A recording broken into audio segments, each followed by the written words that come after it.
Assalamualaikum warahmatullahi wabarakatuh. Di sini saya akan mengerjakan tugas untuk menginstal SAMPP dan penjelasannya. Pertama, kita masuk ke browser. Kemudian kita ketikkan download SAMPP.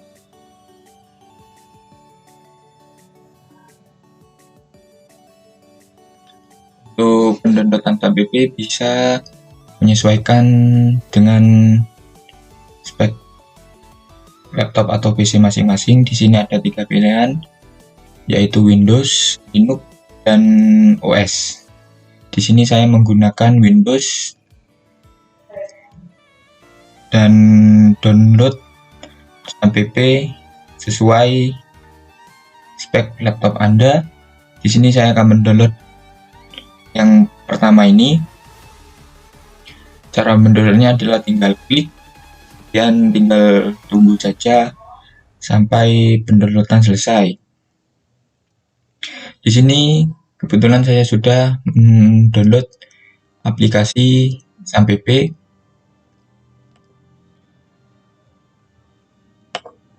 Untuk pendownloadan nanti akan masuk ke file download. Nanti setelah download hasilnya akan seperti ini. Kemudian kita klik. Ini tinggal kita pencet yes.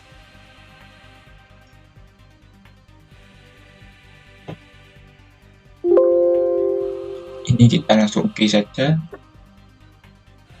Kemudian kita next. Ini saya simpan di folder C, namanya SAMPP. Next. Language kita buat bahasa Inggris atau English. Next. Kemudian kita tunggu sampai installing SAMPP selesai.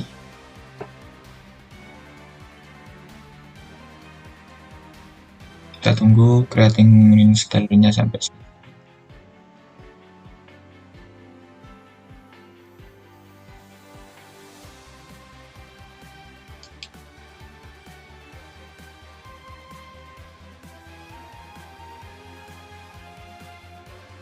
Nah, setelah itu ini centangnya tidak usah diapa-apakan, kita langsung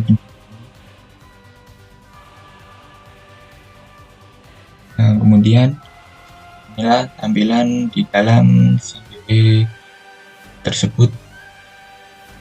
Dan untuk kelebihan SAMPP ini yaitu untuk menghemat anggaran karena mampu menggantikan peran web hosting dengan cara menyimpan file website ke dalam hosting lokal agar bisa dipanggil lewat browser. Software SAMPP dikembangkan oleh tim bernama Apache Friends pada tahun 2002 yang bisa didapatkan secara gratis. Terus modul yang ada di SAMPP ini ada 5, yaitu yang pertama adalah Apache. Apache ini sebagai web server yang digunakan SAMPP. Kemudian yang kedua adalah MySQL. MySQL adalah aplikasi database server default yang ada di SAMPP. Kemudian yang ketiga ada FileZilla. FileZilla yaitu memindahkan file antar komputer pada jaringan lokal. Kemudian Mercury itu untuk web server berfungsi untuk menerima email pada suatu jaringan lokal. Kemudian Tomcat yaitu untuk mempercepat akses data halaman aplikasi web dan mendapatkan jasa server. Kemudian kita lanjut ke local disk D. Di folder ini ada tulisan SAMPP, yang kita klik itu menampilkan folder-folder yang ada di dalam SAMPP.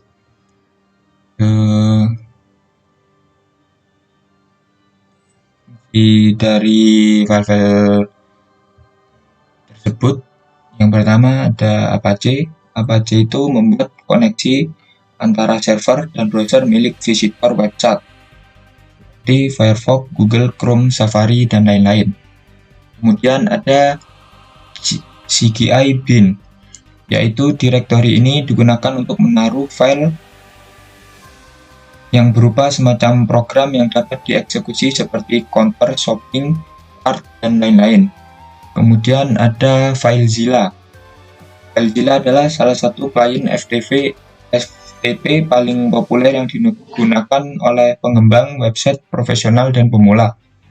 Tujuan utama menggunakan FileZilla adalah untuk memudahkan mengunggah dan mengunduh file dari server web hosting yang digunakan.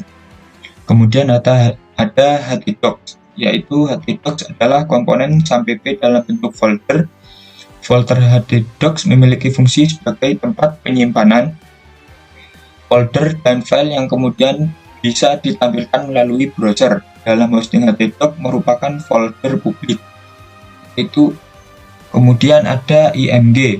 IMG menunjukkan image yang berarti gambar dan oleh karenanya digunakan untuk menyisipkan gambar. Gambar di dalam sebuah dokumen HTML tidak dimasukkan sepenuhnya pada file.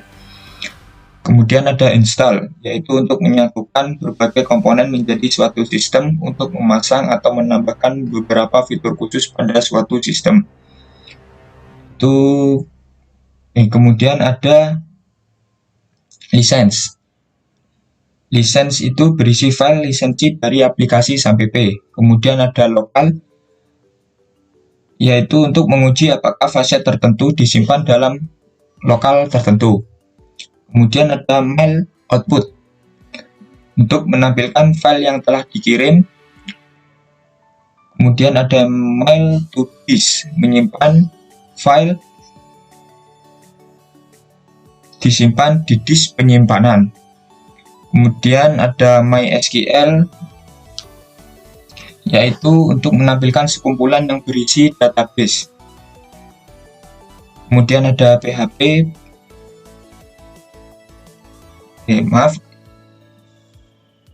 kemudian ada Perl. Perl yang paling populer adalah untuk keperluan web development. Perl juga sering digunakan untuk mengoptimisasi banyak tugas di dalam server web dan sistem administrasi lainnya. Ia mampu dimanfaatkan untuk menghasilkan email dan membersihkan sistem secara otomatis. Kemudian ada PHP. PHP membuat atau mengembangkan situs web statis atau situs web dinamis atau aplikasi web.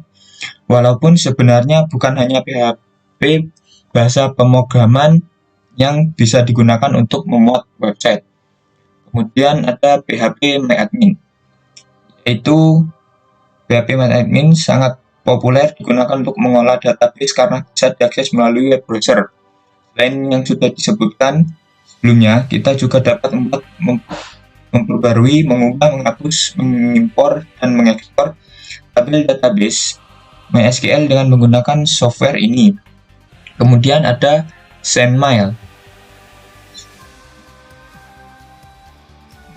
SendMail mengirimkan email yang telah dibuat. Attachment berfungsi untuk menyisipkan file atau gambar yang ingin diikutsertakan dalam email yang akan dikirim. Kemudian ada SRC. SRC atau source memiliki fungsi sebagai tempat utama yang di dalamnya terdapat file-file activity bertipe Java Programming. Kemudian ada TMP. TMP yaitu temporary files, memang sebenarnya berfungsi sebagai file yang hanya digunakan sementara dan biasanya akan secara otomatis terhapus saat sudah tidak digunakan. Kemudian ada Tomcat. Tomcat menjalankan Java Servlet dan merender web server dengan Java Page Coding. Kemudian ada Webalizer. Webalizer yaitu Anda tidak hanya mendapatkan info statistik jumlah pengunjung dan negara asalnya saja, tapi Anda juga akan mendapatkan info statistik tentang berapa jumlah klik pengunjung, jumlah halaman website yang dibuka, berapa files yang di-download, berapa KB bandwidth yang dipakai, top website yang menjadi referral Anda, dan lain sebagainya.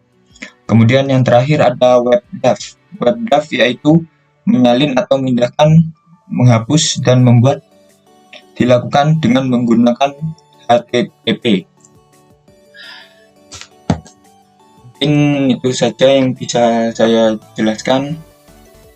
Sebelumnya mohon maaf apabila ada salah kata.